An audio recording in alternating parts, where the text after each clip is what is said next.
is that I think we will make a start. Just by way of introduction, those of you who've not seen me or met me before, my name is Gareth. So I am one of the guys that lives in the community that lives above the centre. I've been involved here for 7 or 8 years, meditating a bit longer than that as well. I'm also the bookkeeper here, and I've been teaching these classes for quite some time now. So you may have seen me around if you've been to the centre before when we were open.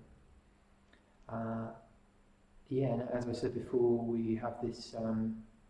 We do 2 different types of meditation in these drop-in classes, and today is the Metta Bhavana. So I'm going to walk us through what's involved in that meditation and say some sort of general things about it as well. But you don't need to remember anything I'm going to say. I will be guiding us through the meditation. It's just to sort of give you an overview and give you a few kind of general things to bear in mind. I hope that you're well wherever you are. The interesting thing about doing these classes online is that on the one hand, you can't see people's faces, so I can't read the room, as it were. I don't know how people are feeling, or can't see how you're responding to what I'm saying. But the other side of it is that that very factor that I don't know who is watching in the same way. Although feel free to let me know in the chat and say hello if you'd like. Sort of means that I just need to be open to this presence or potential presence, which the camera sort of symbolises in a way. And I'm having to imagine on some level the kind of person who might be watching, how they might be feeling. And you can sort of do that deliberately, but on another level, just the knowledge that this is going out, streaming onto the internet and could be seen by any number of people, sort of engages the imaginative faculties, without having to, without much effort. Right? And normally that manifests a certain amount of nervous energy or something like that. But it does carry it into, I don't know, when I can open into a slightly different awareness of that possibility of being seen by a stranger or a member of the Sangha maybe. That feels very stimulating, very positive, very connecting in a way. And all of those feelings, all of that sense of there being this opening to another, someone else, is very close to what's at the heart of the meditation practice that we'll be doing today, the Metta Bhavana. So it's been a particularly stimulating and interesting time learning to do these online and engage with a different way of presenting the Dharma. So this whole practice, the Metta Bhavana, which means cultivation of loving kindness, Metta being the word for loving kindness, Bhavana meaning cultivation or becoming, or literally. Those are words in partly in ancient Indian language, and they are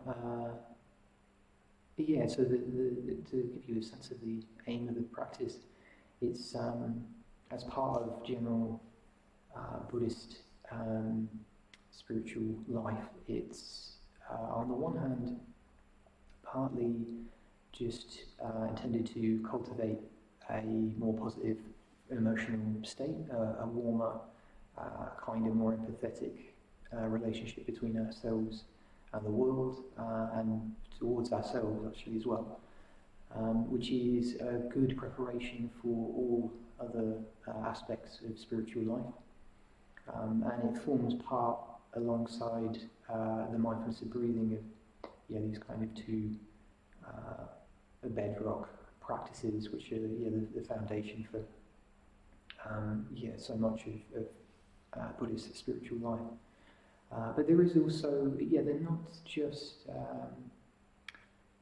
they're not just, they don't remain on that level. So you may be aware of this sort of distinction between samatha practice and vipassana, that is between stilling or pacifying, I can't remember these other definitions, or between practice which is aimed at insight and practice which is aimed at sort of reaching a kind of level of mental stability, both emotional and in terms of concentration.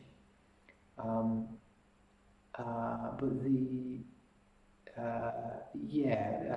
some Buddhist traditions talk about metta bhavana as very much just being merely being a samatha practice, one that's sort of preparatory for other meditations. In this tradition, Triratna, we certainly don't see it that way, and that's kind of been my experience actually, that you get out of it what you put in. If you approach it with the intention to use it as a vehicle to insight into what it means to be a person and how we normally use our minds, then I think it can become that. It's sort of it can become as profound as you want it to be.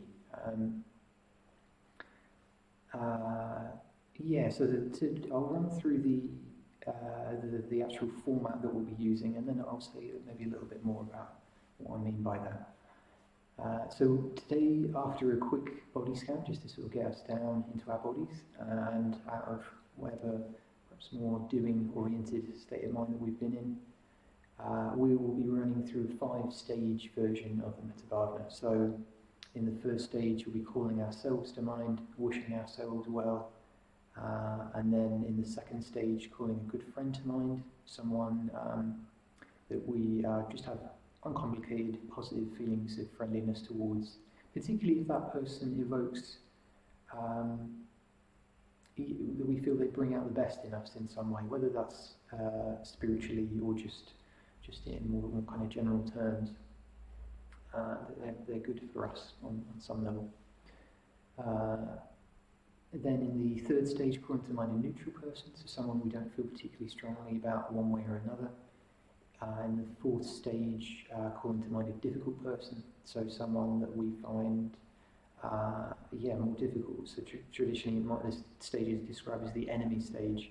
But they don't need to necessarily be the most difficult person in your life. Someone that you feel uncomfortable around, you find awkward. You can work with the most difficult people, but if you're learning the practice, perhaps choose someone less challenging to begin with. That's the first 4 stages. The 5th stage, we bring all 4 of those people, including ourselves, together, have a sense of metta, this quality of awareness, which is of the nature of friendliness, encompassing all of us, having a sense of how our different responses to each of those people differ, but also of what binds us and unites us, and then allowing that sense of we're wishing to spill outwards from there towards all other beings that we are aware of, however dimly. And you might well think of that 5th stage less as you generating a certain feeling. You may find that a helpful way of thinking of it, but it might be better in some ways to think of it more as just tuning in to a kind of a quality of loving kindness, a state of awareness which is already there. Just to give a few general points. When you're choosing the people, it's best to choose people who are alive, people that we are not in romantic or sexual relationships with, people that we don't view through the lens of parent or child.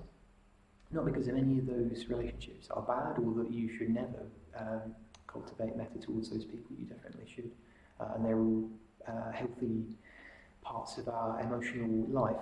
But particularly if you're new to the practice, it's best to keep it fairly straightforward, and all 3 of those whether they're provoking desire or emotional need, or just grief from the people that we've lost.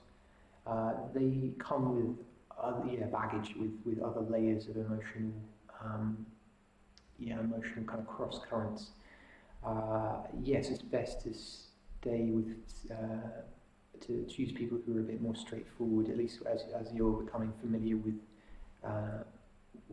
the different kind of movements of the meditation. Yes, and yeah. So as I was saying, this that it might be helpful to think of it more as rather than us kind of squeezing out certain emotional feelings towards different people, as more like we are tuning into a certain kind of awareness of others, and in fact an awareness of ourselves. And I think it's in approaching the practice like that it can start to become more infused with a quality of insight, or and start to lead to us seeing the world differently. Certainly in the first stage, the way I try to think of it now is that I am just tuning into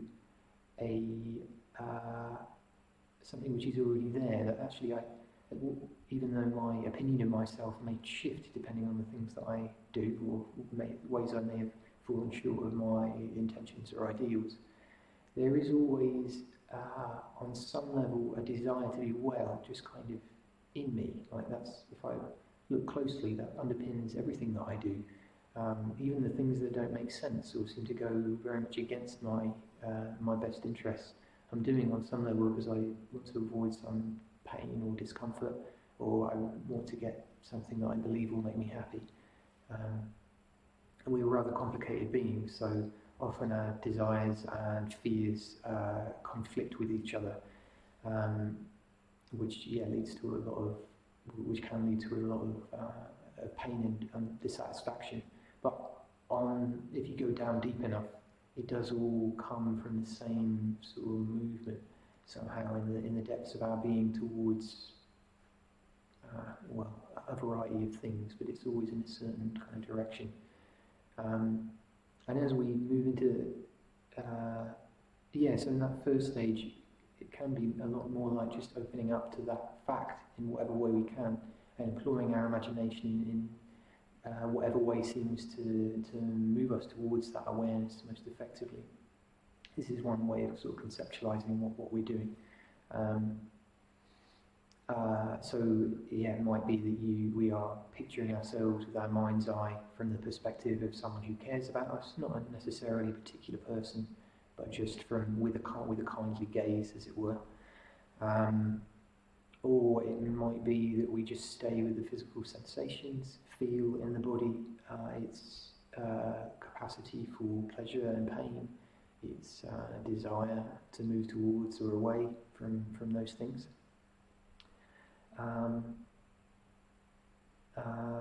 Or connecting more through sort of association or imagery, putting ourselves in a particular place that we associate with those feelings of safety, security, beauty, something like that, expansiveness.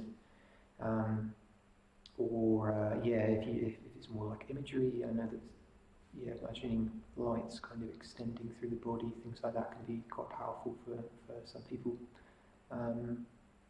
And as we move into the other stages, we call to mind different people. We then engage with them in similar ways and try to contact, open our awareness to the fact of their being, basically, that they are in the same predicament as us and are motivated at the most fundamental levels by the same desires, even though they may manifest on the surface in really profound differences. So it starts to become, the practice is not so much about trying to make everyone get everyone into the second stage where everybody is our friend. In some ways, it is more like we are trying to go beyond having our perception of the world distorted by pleasure as much as by pain. So seeing a person as a person, regardless of whether we like them or dislike them. In some ways, the neutral person is the most profound stage, and they're probably the one that we're most likely to get bored in. But most people in the world, I would hazard to guess, is true for you as well as it is for me, are neutral to us. We just, they're set dressing, they're extras in the film of our life. And yet, I know on another level that they are just like me, and their life is as vivid and detailed to them as their pains are as painful, their pleasures as pleasurable as mine are to me. And if we can use our imaginations to move towards that awareness, to open up to it, really. This is the sense in which we are opening up to something rather than trying to make it ourselves. Then that can produce a deep shift in our experience of the world, which is for the better. Certainly in practice I have found just making time to think about other people are a relief, actually. When it feels like I've got a clear sense of others and I'm able to see them on their own terms, as it were, it does feel like you can put down some of your own worries in a way, and connect to them more easily and just feel less alone, even if there's no one physically there. There can be something very profound about evoking someone in your mind, allowing the presence of another to take place in your consciousness without any particular expectation from them, without them even necessarily being in front of you, forcing you to think about them. That can feel really, very deeply satisfying. Perhaps that's sort of enough from me. If you do have any questions at any time until we begin the meditation, then please put them in the chat. So if you aren't in your meditation posture yet, then please settle into it. Let's do the same.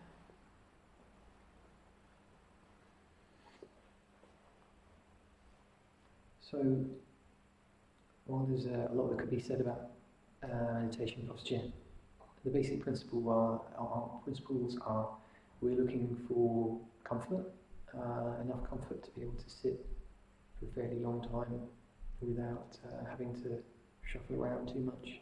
If you're actually in pain at the beginning of the meditation, that's probably not going to be a sustainable posture for you to be in. It's not going to be conducive to concentrating. Whilst it is true that certain kinds of discomfort or restlessness may well shift as you become more concentrated, if you begin with physical pain, it's unlikely to reduce. It's probably not something you want to ignore either. Your body's telling you something important. So find somewhere comfortable, a position that makes you feel grounded, stable. It's good to have 4 points of contact on the floor, whether that's through the buttocks and the legs. And then, as a kind of balance to that, there's also a movement upwards. So a sense of rising up, perhaps just very gently through the crown of the head. Just a string travelling up the spine, through the crown.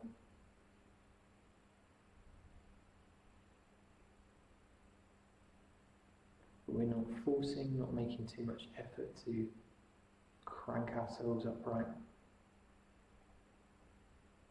Just releasing into that movement.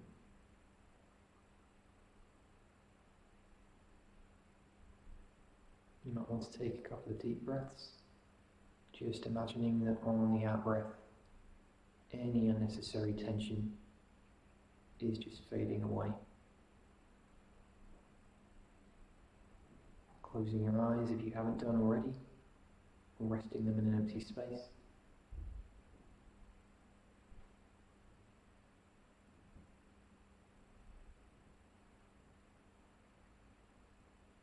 Just call into mind your reason for meditating, your reason for tuning in today. So perhaps you are looking for space in which to reflect and trying to deal with difficult thoughts. Perhaps this is part of some larger spiritual path.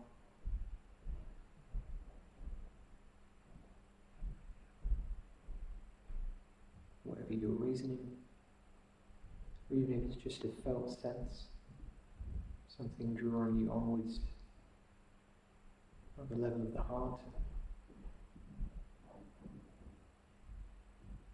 tuning into that and using it to reinforce the intention to stay with the practice, with the metta bhavana as best you can.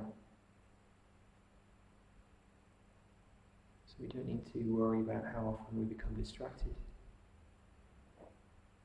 Each time we realise that's happened, calmly, kindly coming back to the meditation.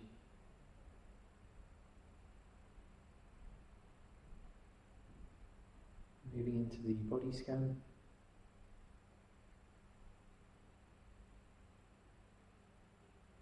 Tuning into our physical sensations. Today we're particularly going to pay attention to the sensations in the chest, around the heart.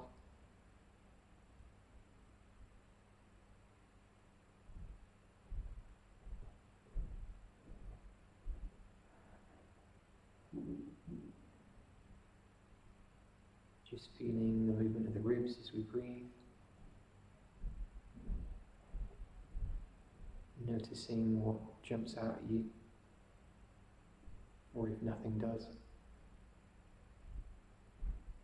We don't need to label or describe what we're feeling just yet. Just staying with the sensations themselves. A sense of tightness or openness, warmth or cold.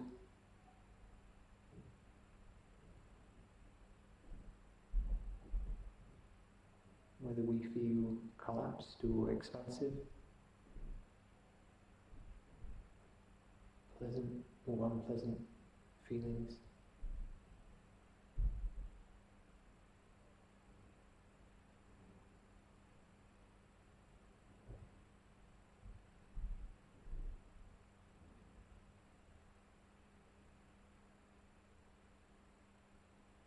And having a sense of how those sensations connect or express or underpin our emotional state.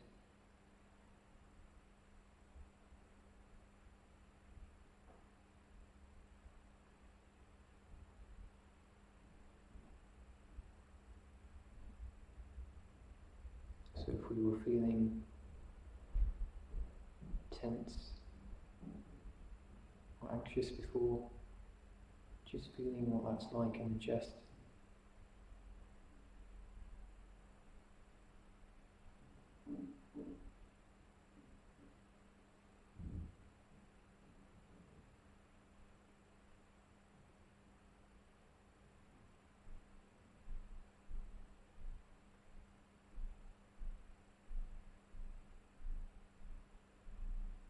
And as we move into the metta bhavana, we're going to bring that awareness of the emotions, expression in the body with us.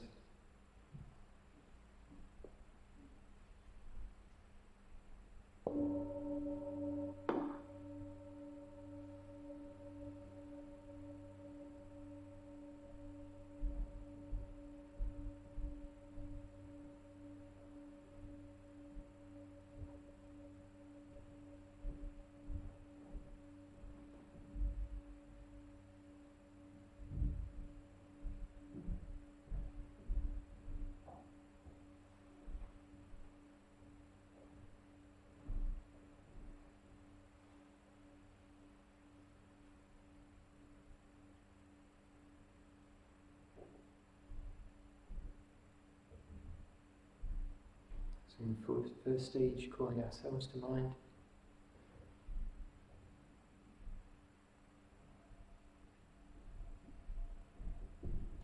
Wishing ourselves well.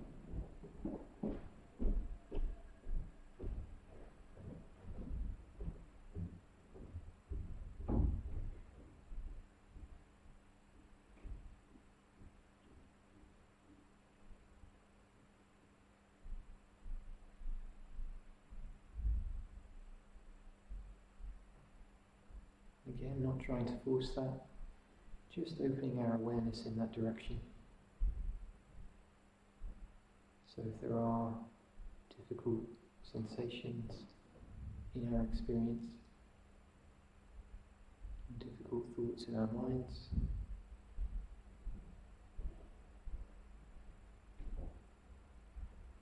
just being with that, staying open to it. Not trying to fix or resolve. Sitting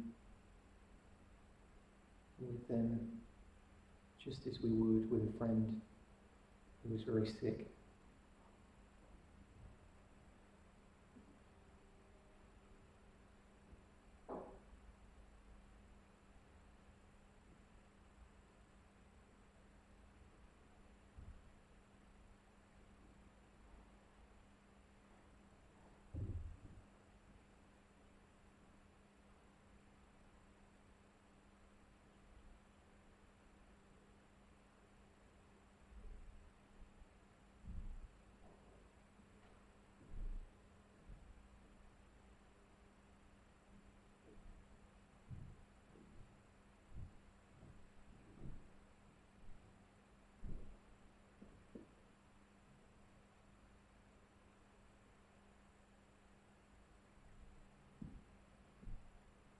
Even when there's nothing practical which is apparently to be done about a situation.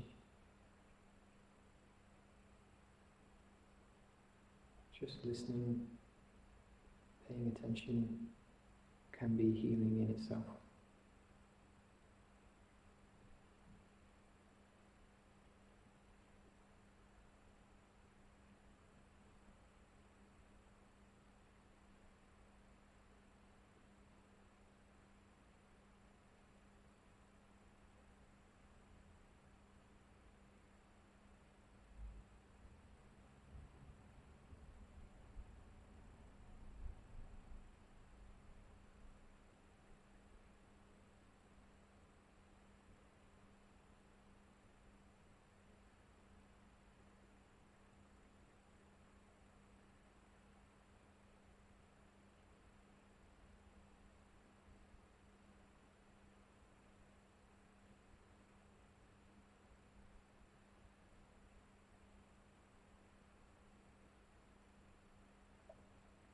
Each time we wander off, coming calmly back to our intention to wish ourselves well.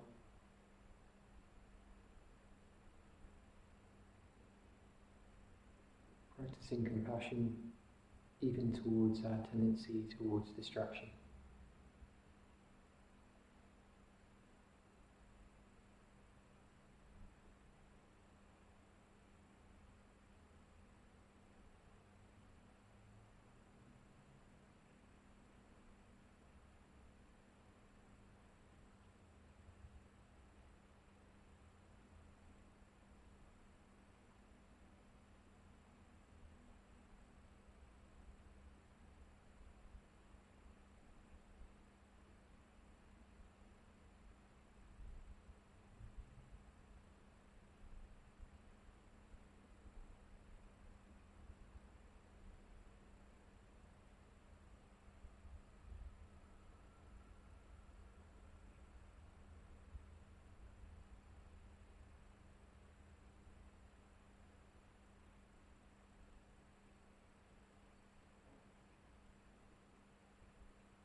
into the second stage, calling to mind a good friend.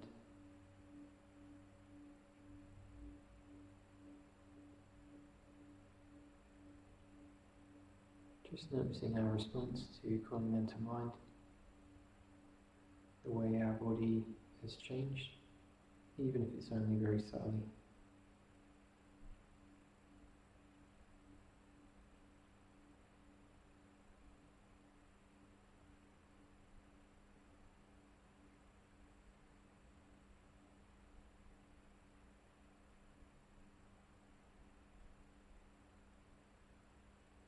And whether we are picturing them going about their life, calling them into that space that we pictured earlier, a space of beauty and safety.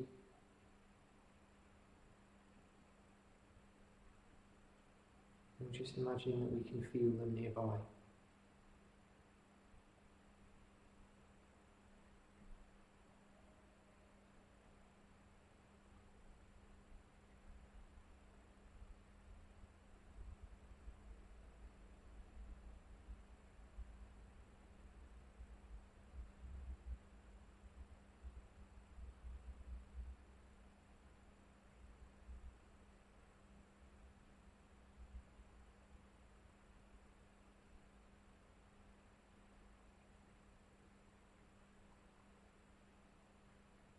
And try to move closer to that sense of them in themselves.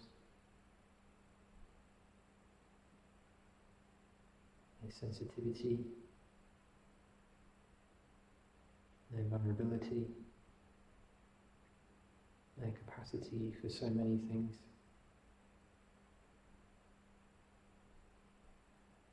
Pleasure and pain, kindness and selfishness.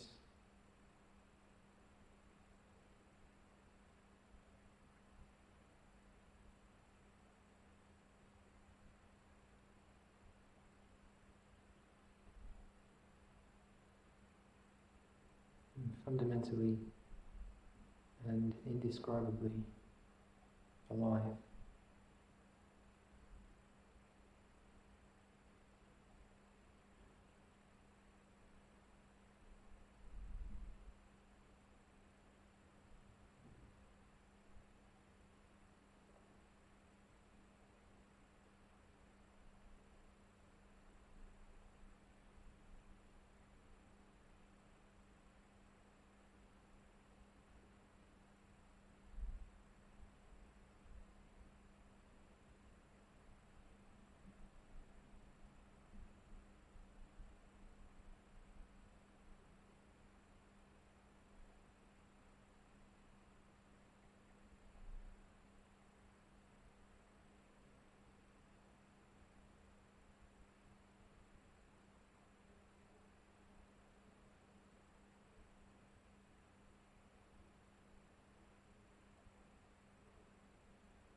Even if our sense of them doesn't seem particularly clear, this as if this were a picture of a picture, a photocopy of a photocopy.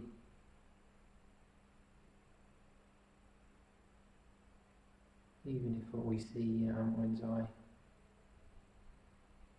is like the stamp on a postcard, still there is that connection with another living being.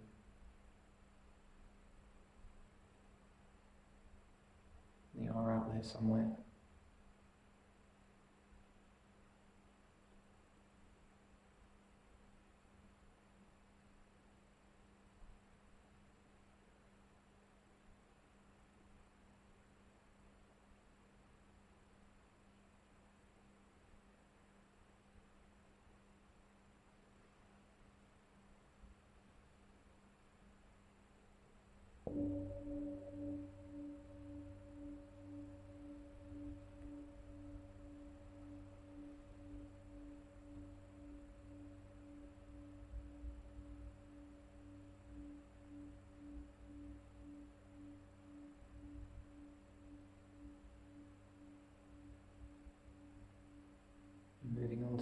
neutral person,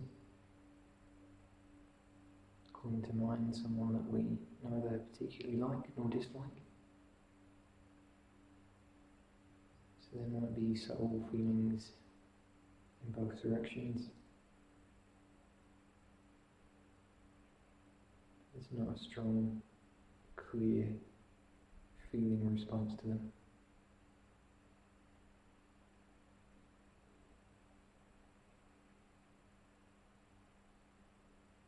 Just seeing if we can call them to mind as clearly as possible, and using as much imagination as we need to,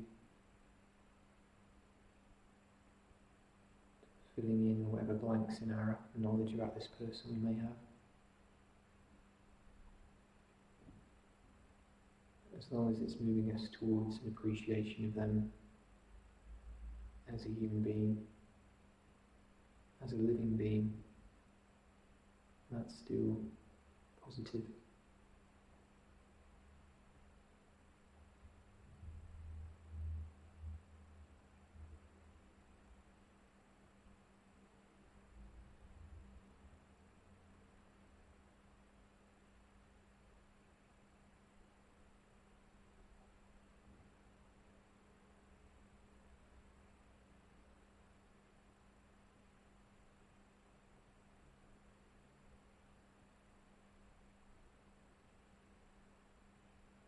Whenever we wander off, we can come back to them, or come back to our awareness of the body, and then move forwards from there.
Coming back as often as we need to,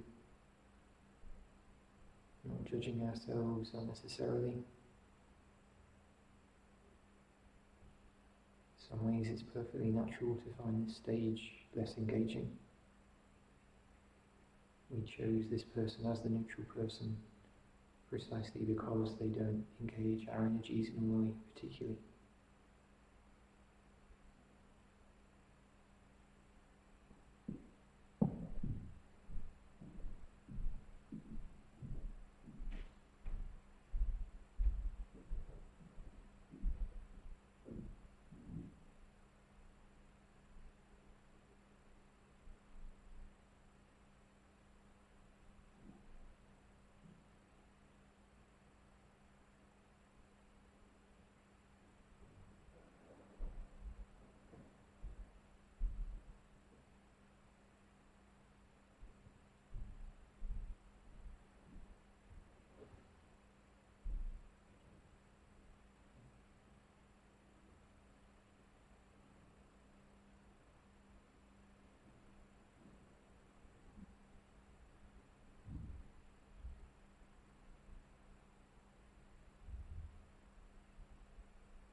Moving into the fourth stage, calling to mind someone more difficult.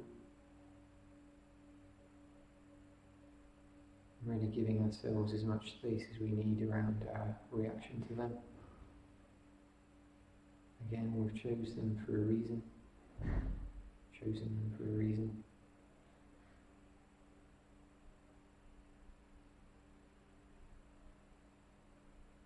We're not trying to repress or deny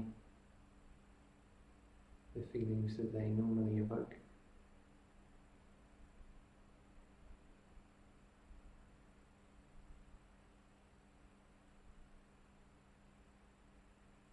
Even if we just give them the space somewhere in our minds just to stand.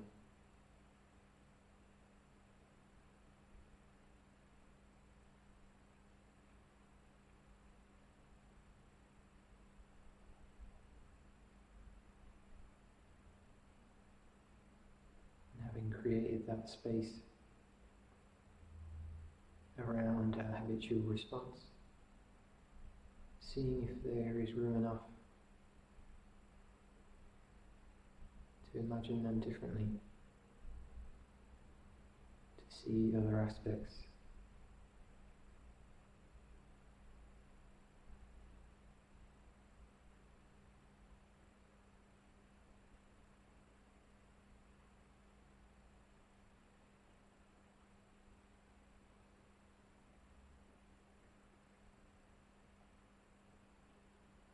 It may be helpful to remember that there are people who see them differently, their friends and family.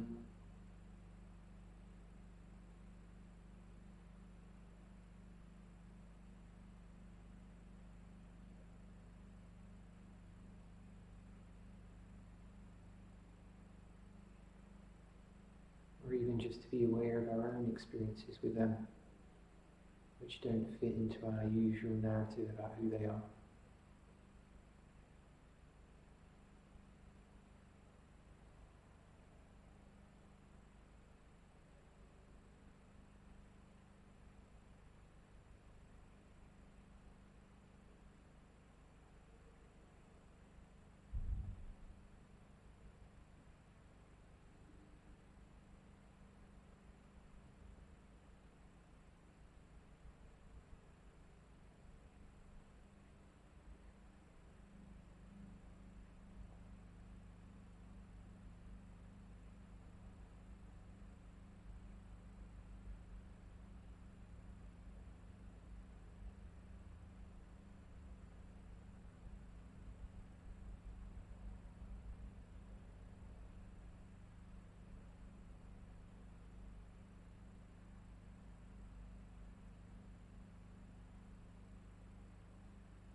And then regardless of our views and stories about them, how accurate they may be even, if we go down deep enough, this person too is motivated by the same needs, fears, hopes that we are, even if they manifest very differently.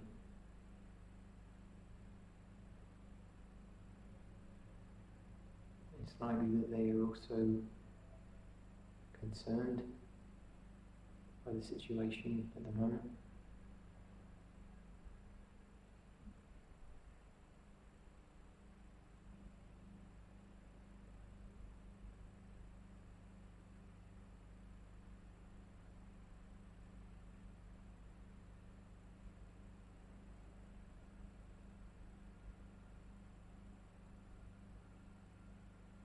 And we can wish them well.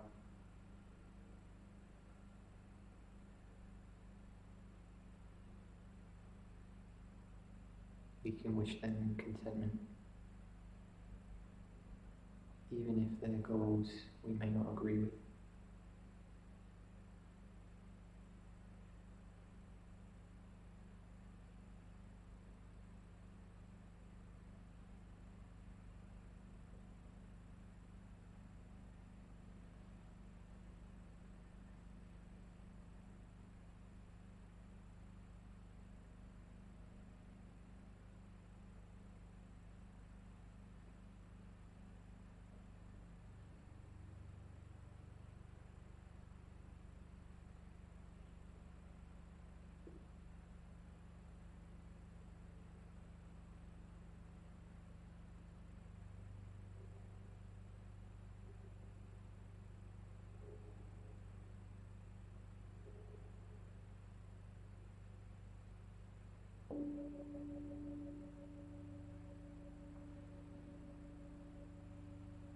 And moving into the fifth and final stage.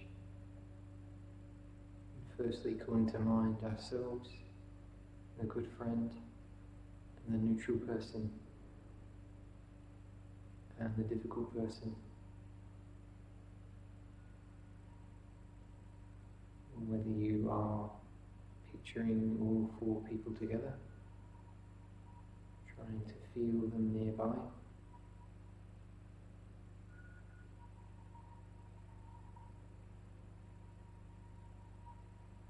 having a sense of how our awareness of them responds to each of them differently.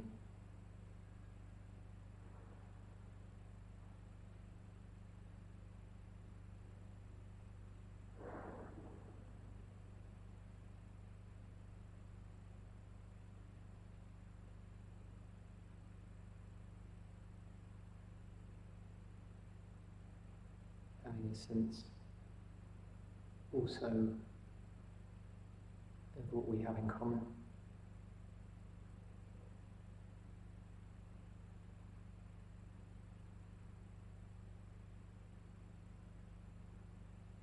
Even a sense of that awareness which is our shared nature,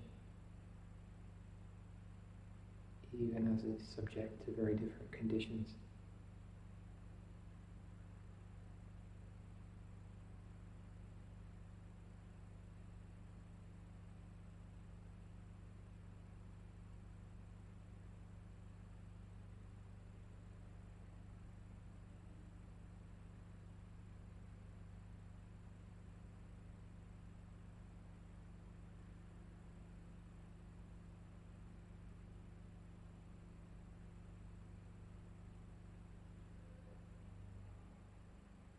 And from there, opening outwards, taking in more and more of the world. Perhaps beginning with what's around you, the people you can hear,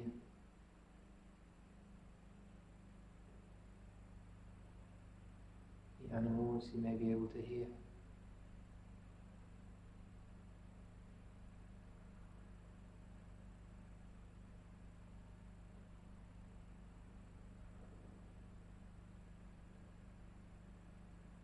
And extending our awareness further and further out, welcoming in more and more of what we know to exist.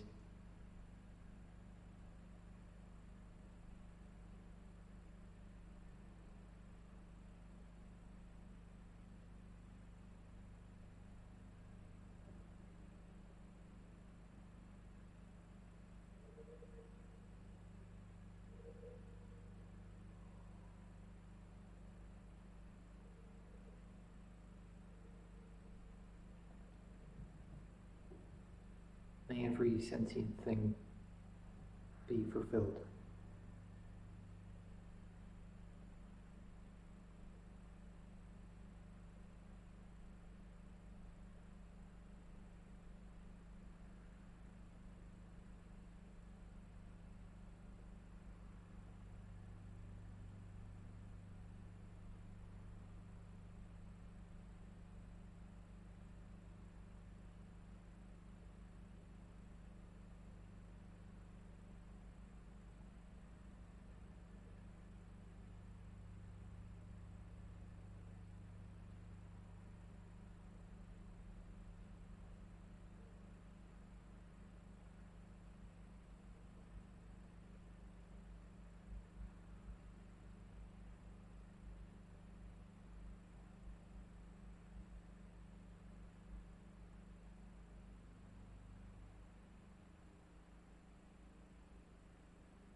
gradually letting go of that intention.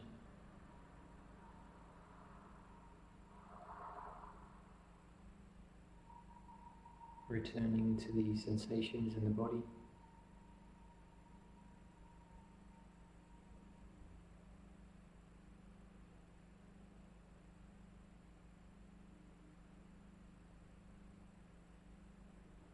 Taking a few final moments, sitting without any particular intention, just resting in our own skin.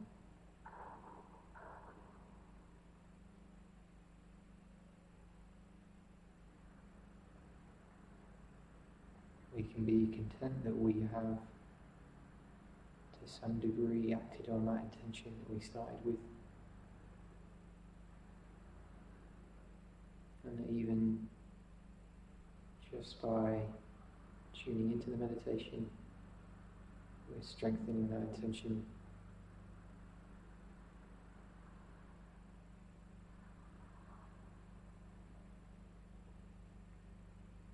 Opening a pathway to good habits in the future.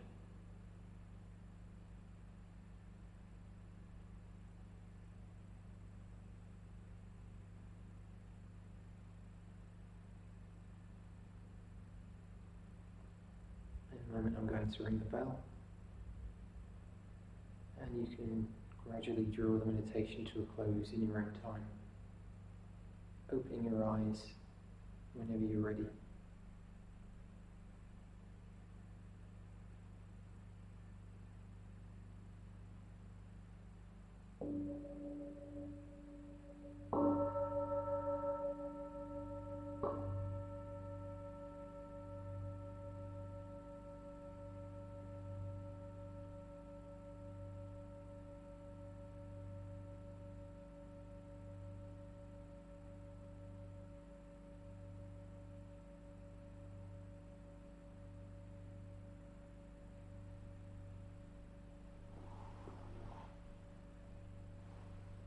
Okay. Well, thank you very much for joining me. Whether you're live or watching this at some later date. It feels, I do find it quite touching knowing that there are people doing this practice as well on the other end of the line, particularly in that final stage as we're opening ourselves up fully to the world and towards compassion for all things, knowing that there are other people out there trying to welcome that into their minds. I find that very moving. So thank you very much for that. If you are able to contribute to what we do, you'll find the link below. We're not funded by any central body or receiving any particular government subsidy. We've been running for 24 years just on the basis of people's generosity. And of course, as the doors are closed, that's really restricted our ability to operate in the normal way. So there is about there was a £1,500 a month sort of shortfall between our income and what we're expecting to get. So if you are able to support us to continue what we do, then please do so.